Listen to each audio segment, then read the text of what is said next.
For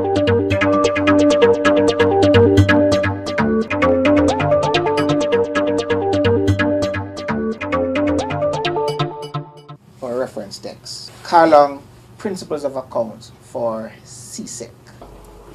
Remember I told you that purchases has a specific meaning and that sales has a specific meaning when it comes to accounts.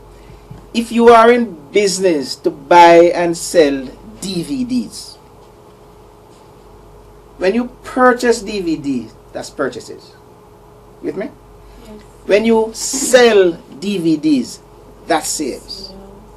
But in order to carry on your business of buying and selling DVDs, you probably need a shelf on which to store the DVDs. If you purchase that shelf, it is not called purchases because you are not in business to buy and sell shelves. If you decide that you want to drive around and sell your DVDs and therefore you purchase a motor vehicle for the purpose of the business, the purchase of that motor vehicle is not called purchases because you are not in the business to buy and sell motor vehicles. Therefore, what is common about these two items, motor vehicle and shelf? They are non-current assets. They are fixed assets. The business is not there to buy and sell shelves or buy and sell motor vehicles. So when it buys the motor vehicle, it buys the motor vehicle to what? To keep it, to help, to carry on its business. When it buys the shelf, it also buys the shelf to what? Keep it. So the motor vehicle and the shelf will have what? Long life. You wouldn't want your DVD to be on the shelf for 2 years. That business is bad.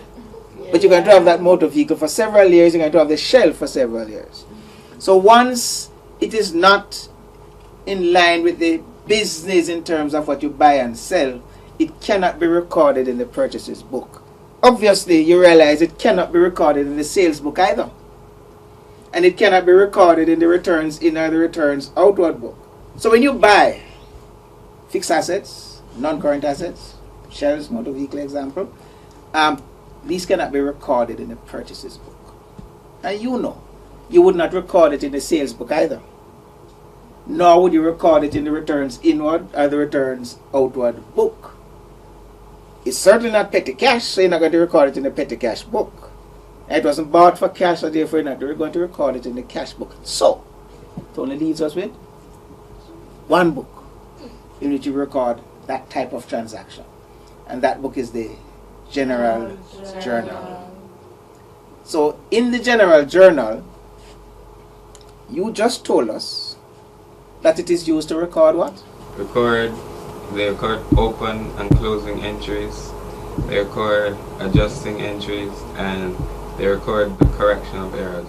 And I'm now adding to that it is also used to record acquiring non-current or fixed assets.